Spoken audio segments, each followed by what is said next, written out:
Vamos lá.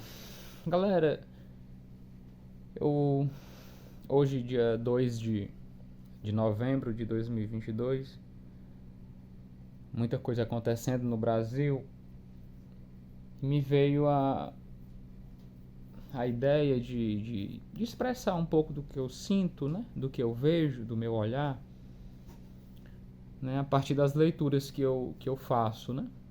Leitura de mundo, mas também da leitura mesmo de literatura, né? Que eu trago aqui para mostrar para vocês, né? Nós estamos a 3 dias aí do pleito eleitoral presidencial, histórico por vários motivos, mas principalmente pela maior quantidade de eleitores e eleitoras que saíram das suas casas e foram votar, num momento caótico do Brasil, né? Em que muita gente vê com muita preocupação, né? Tendo visto os últimos anos e o cenário atual, né? Com bloqueio de rodovias, né? Com expressões nitidamente fascistas e autoritárias e até nazistas, né? Então tá tendo um radicalismo muito intenso no Brasil, né, nos últimos anos, e principalmente depois do resultado das eleições, que desagradou uma parte da população. Então muito impulsionada pela exclusão, pelo ódio, né? Pela essa dificuldade de entender o diferente, né? De acolher as diferenças, né? Eu resolvi trazer algumas dicas de leituras, alguma partilha que eu fiz, algumas leituras que eu fiz, né? E partilhar com vocês a partir de hoje, né? Do que está acontecendo, do que vem acontecendo, mas do que está acontecendo hoje, e refletir um pouco sobre alguns livros que eu tenho aqui para trazer para vocês, né? Então, não é novidade para ninguém, mas a gente vive num cenário muito condicionado por conteúdos que são consumidos a partir de rede social, né? De celular. Isso é fato. E não vai ser diferente nos próximos anos, né? Tendo em vista essa capacidade que nós temos de se conectar. Muito condicionado também pelo um contexto religioso, né? Mais de forma especial o cristão, né? Ainda ramificando um pouquinho mais fundamentalista a partir de perspectivas pentecostais e neopentecostais, né? Então, esses ingredientes, eles ajudam para a gente ter fortemente uma visão fundamentalista, né, do mundo, né, da política, das relações, né, de tudo. Então isso é um desafio. Isso é um desafio. E nós que não seguimos nessa onda, né, é importante que a gente se nutra, né, de partilhas, de leituras, de conhecimento, de afeto, né, de relação principalmente, que nos ajudem a entender um pouco do que acontece, e a partir desse entendimento a gente ter uma certa desenvoltura, digamos assim, na hora de conversar, né, de conversar com outras pessoas, né? Então, de conversar com quem não está tão atento no que está acontecendo por vários motivos, né? Então, eu trago meu sentimento de preocupação mesmo assim com esse cenário, tendo em vista que nós vamos passar um tempo para poder melhorar, né? O resultado das eleições elas ajudaram bastante nesse sentido, né? Tendo em vista que o governo atual é um governo autoritário e fascista. Então, a gente ir fragilizando isso, né? A gente com o resultado das eleições foi um passo importante que nós brasileiros e brasileiras demos, né, em relação a esse futuro breve, que adianto que não vai ser fácil e não vai ser rápido, né? Vai ser um processo lentinho, como todos essas grandes mudanças, né? De visão de mundo, né? Enfim, são muitas questões. Nesse sentido, eu separei alguns livros aqui que eu vou mostrar para vocês, trazer um pouquinho dessas dicas, né? Que foram me ajudando, que não somente essas, mas assim, que foram me ajudando a a refletir um pouco sobre essa missão de que é lutar de fato, né? Agora é o verbo mesmo, assim, entender esse processo revolucionário que a gente precisa se intensificar, né? Para o bem, para a inclusão e para uma civilização de amor, né? De diversidade, mas ao mesmo tempo de respeito e de cuidado, né?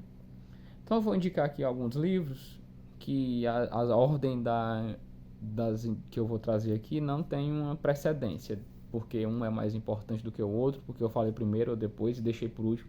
Não, assim, são leituras que eu fiz, né?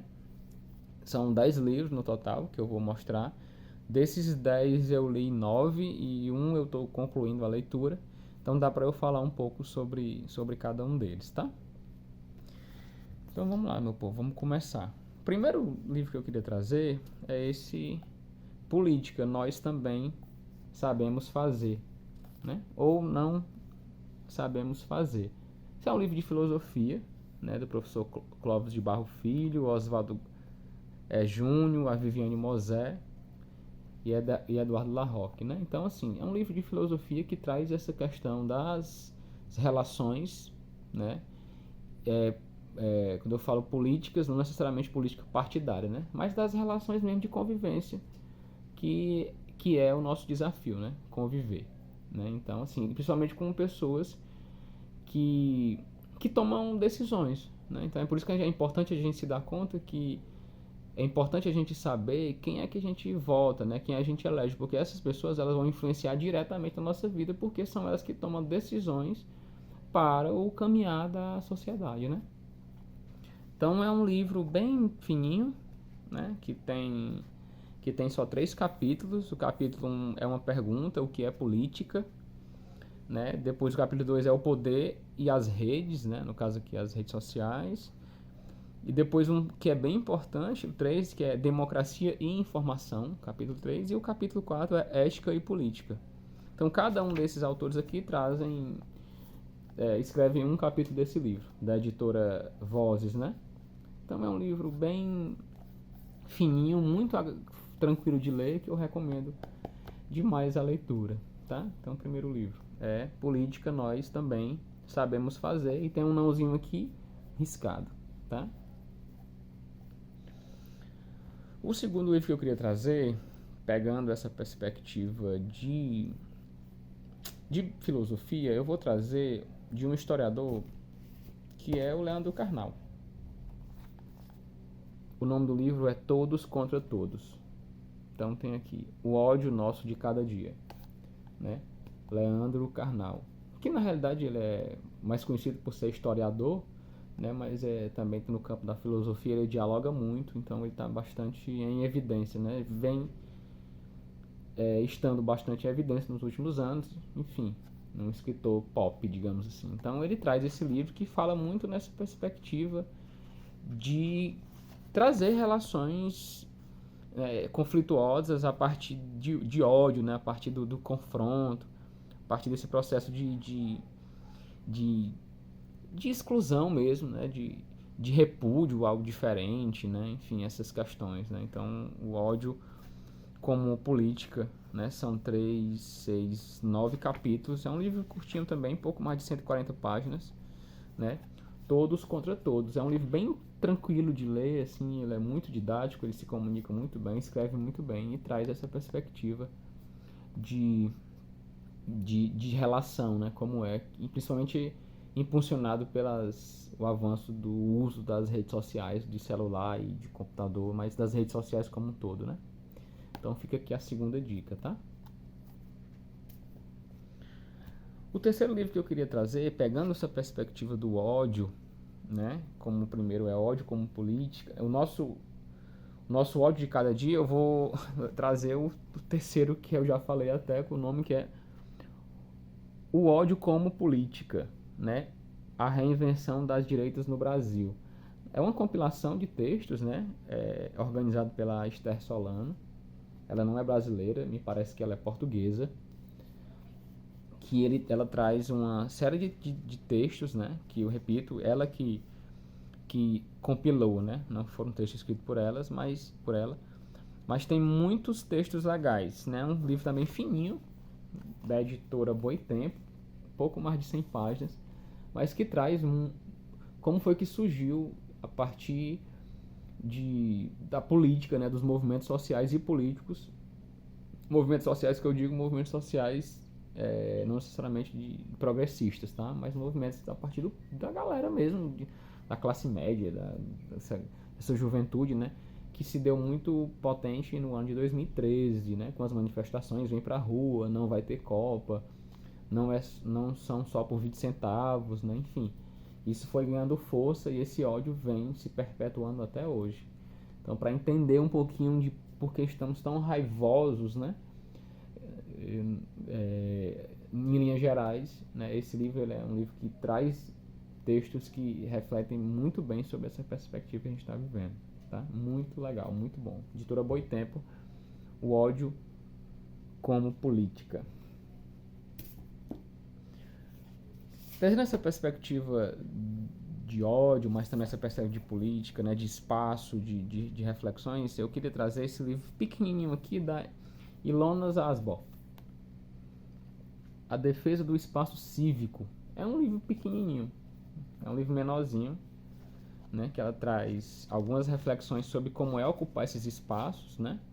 É um livro que tem 3 capítulos só, mas, por exemplo, os espaços hoje estão sendo ocupados, né, por pessoas com ações antidemocráticas, né? No caso, as rodovias, em frente aos quartéis, em vários espaços que são públicos, mas que está sendo tirado o direito das pessoas de ir e vir e automaticamente está sendo tirado muitas outras coisas, né? Assim, o fato de os caminhoneiros não conseguir chegar ao destino influencia diretamente no abastecimento de hospitais, no abastecimento de locais, né, de mercadorias, né, supermercado, em pessoas que têm viagem marcada, pessoas que precisam chegar em hospital, por exemplo, que faz algum tipo de tratamento, enfim, né, isso influencia diretamente no direito de ir e vir de cada um, né. Então, o espaço cívico está sendo ocupado com ações antidemocráticas. Então, cabe a nós defender esses espaços, né, sejam espaços reais ou cibernéticos, né. Então, assim, esses espaços eles precisam ser defendidos, né? Então, a partir dessa luta, né, dessas reflexões, quem é que a gente dá vez e voz, né? Como é que a gente potencializa essa defesa que deve ser coletiva, né? Então, assim, é bem interessante, Em Defesa do Espaço Cívico. É um livro pequenininho também, no instante ler, assim, bem interessante. Dentro dessa perspectiva dos espaços, eu queria trazer que tem muita gente reunida nas rodovias, abraçada com o bandeira do Brasil, nessa perspectiva de religiosa, digamos assim, né? Doutrinária até, né? Que traz orações, até antes, né? Orações em favor do atual presidente para se reeleger, dizendo que Deus ia proteger o Brasil, né? A partir desse tipo de governo, né, atualmente, que é conservador, autoritário, fascista, enfim, mas que traz reflexões como essa a partir de linhas evangélicas protestantes, neopentecostais, né, enfim, e de vertentes católicas mais conservadoras e tradicionalistas, né, como a gente viu alguns ataques a padres que aconteceram em várias igrejas do Brasil, e como aconteceu também lá em Aparecida, no dia 12 de outubro, né? E dentro dessa perspectiva eu queria trazer esse livro aqui, do monge chamado Marcelo Barros. Esse é um monge que eu gosto muito da leitura dele, né, do que ele escreve, ele é muito bom, né, que o nome do livro é Evangelho e Instituição. Ele traz uma perspectiva como é que a Igreja Católica ela se comporta a partir, né, do Evangelho, né, a partir do Novo Testamento, né, como é que se dá a relação, né, dos fiéis e da igreja com desses momentos caóticos, né, que a gente está vivendo. Então, assim, será que seguir Jesus é isso mesmo, né? Seguir Jesus é se ajoelhar no meio de uma rodovia, em pleno meio-dia e rezar um texto? Será que é isso? Será que é esse Jesus mesmo que a igreja propõe para a gente seguir, né? Quem é cristão, católico de forma especial, né? Então ele é um livro de 7 capítulos, né? Tem um último capítulo, é Viver a Espiritualidade em Meio aos Conflitos, né? Então, assim, é um livro bem interessante, de forma especial para quem é católico, mas também quem não é, que gosta de entender o que acontece. Eu acho que esse livro ele é muito legal nesse sentido. Ele é muito, muito bom, muito bom. Evangelho e Instituição, Marcelo Barros. Pegando essa perspectiva do Evangelho, né? Pegando essa perspectiva de construção de um mundo melhor, né? De vislumbrar, né? um futuro próspero, né? Digamos assim, que para muita gente é uma utopia. Eu queria trazer a indicação de um livro que eu acho que comprei assim por acaso. Foi na Bienal do Livro em Fortaleza, faz alguns anos. Pelo tema, mas principalmente pelos autores, né? São 4 autores, né? Da editora Expressão Popular, que é Testemunhos da Utopia. É um livro pequenininho, fininho, né? Menos de 100 páginas, pouco mais de 80, com alguns textos, né? Textos do Pepe Mijuca, Papa Francisco, Hugo Chaves e Angela Davis, né? Que escrevem reflexões bem interessantes sobre um futuro que a gente vislumbra para um melhor cenário, né, em cada um dos seus países, mas de forma especial para o mundo, né? Então, cada um com seu nível de importância, cada um na sua conjuntura. O Hugo Chaves, né, o Pepe Mijuca, o Papa Francisco e a Angela Davis escrevem textos sobre esse processo de esperançar para um futuro breve, mais próximo, justo, fraterno. Então, esse livro aqui fica como dica da Expressão Popular, que é uma editora pequena na sua visibilidade, mas muito grande no conteúdo que escreve, né, que publica, né? Então, Testemunhos da Utopia. É um livro também que eu indico para poder se fortalecer nesse processo que a gente está vivendo.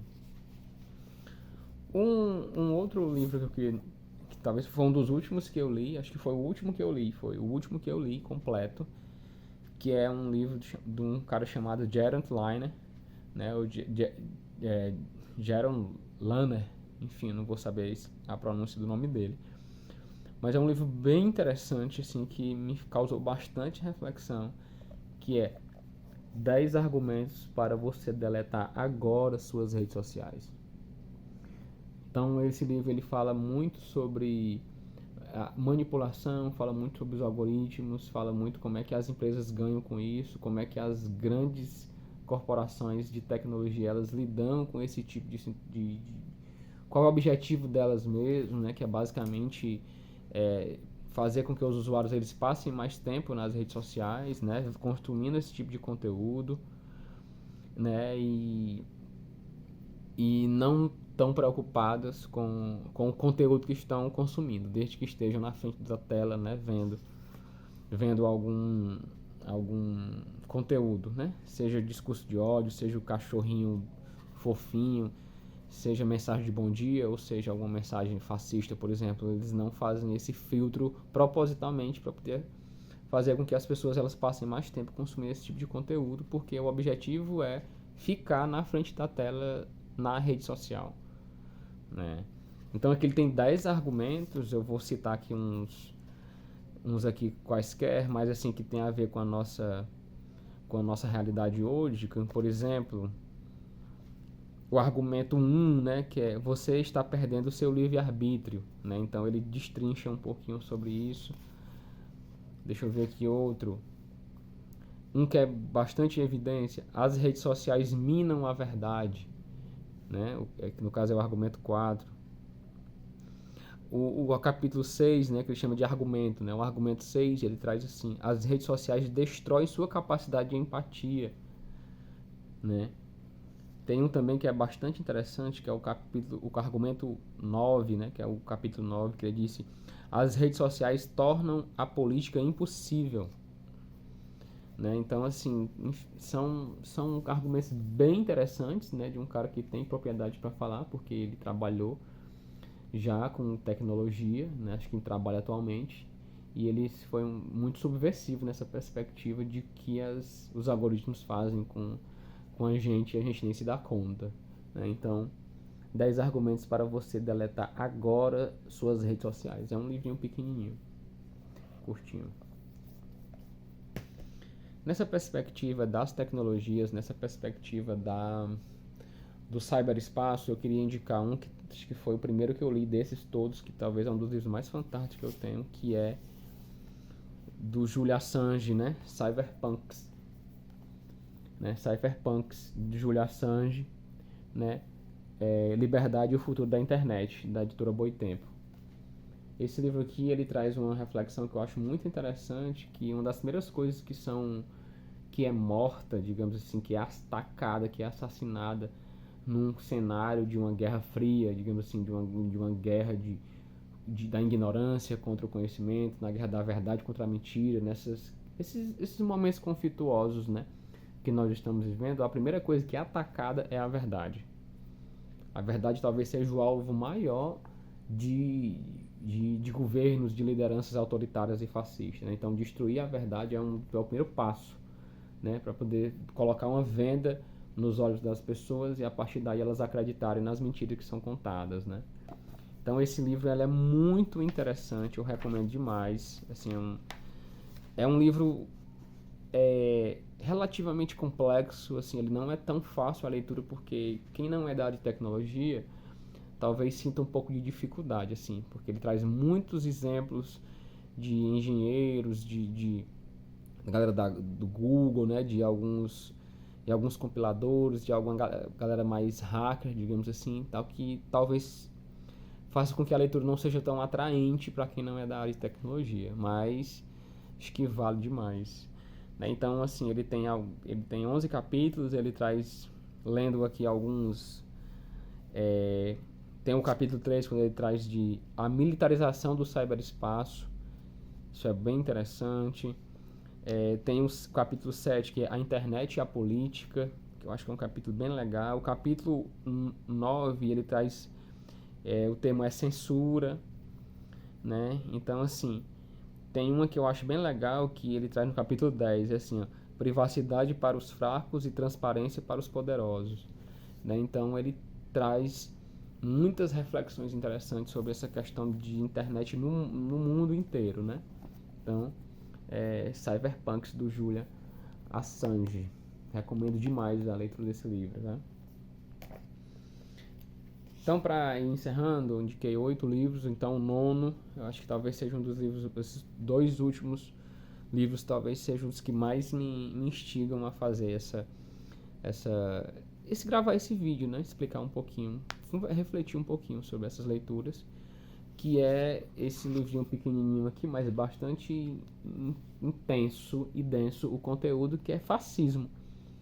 A Doutrina, né, que é o texto original do Benito Mussolini, O que é e como combatê-lo, né, Leon Trotsky. Né? Então, assim, ele traz os textos originais do Mussolini, né, fascista, enfim, governo fascista. Então, é interessante. Se bem que a leitura desse livro ele exige um pouco de algumas previamente de algumas ideias, né, de alguns conhecimentos teóricos de como era a Itália, né, como era o contexto, de forma especial italiano, né, no século passado, né, na época do fascismo forte lá. Né, mas é um livro que vale demais a leitura, assim, para entender um pouquinho dessa perspectiva histórica, tá? Fascismo, a doutrina, né, os textos originais e o que é e como combatê-lo. Tá? Então, como combater o fascismo, esse livro é fininho, muito interessante para a gente potencializar esse combate ao fascismo. E para encerrar, que é um livro que eu estou lendo ainda, mas a cada página que eu leio e a cada dia que passa aqui no Brasil, eu me identifico mais com esse livro e vejo o quanto esse livro ele é importante e quanto ele é didático e verdadeiro no que está acontecendo. Né? E esse livro foi escrito, eu não lembro, mas deixa eu ver aqui, aproveitar aqui que a gente está...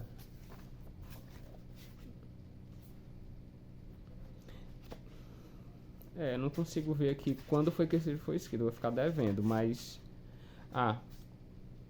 é um livro, a primeira edição daqui, a primeira edição de 2018.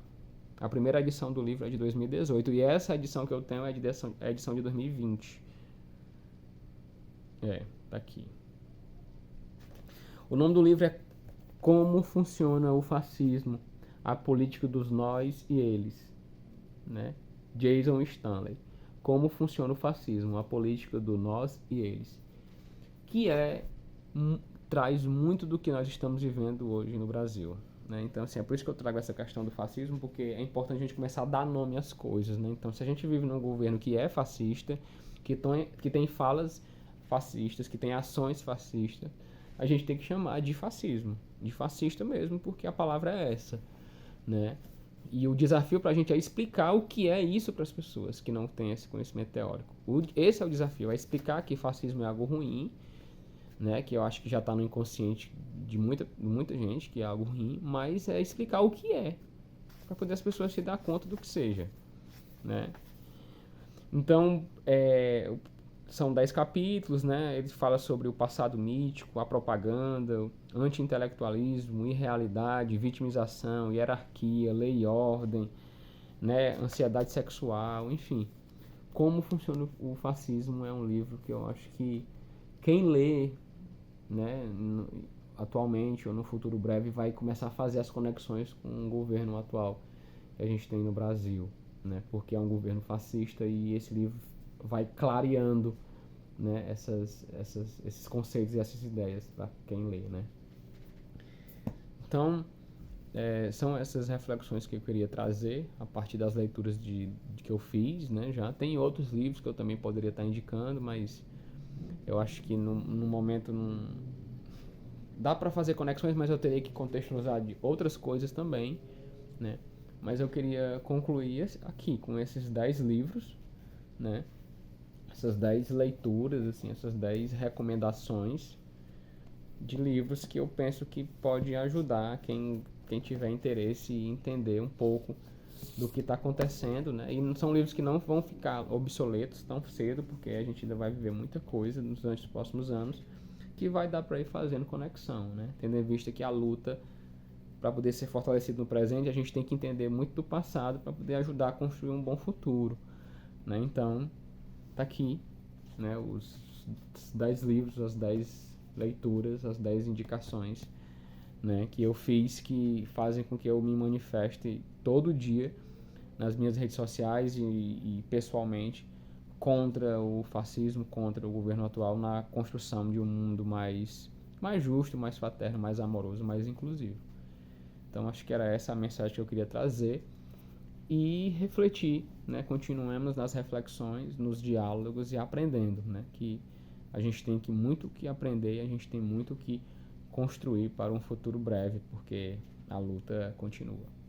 É isso e valeu.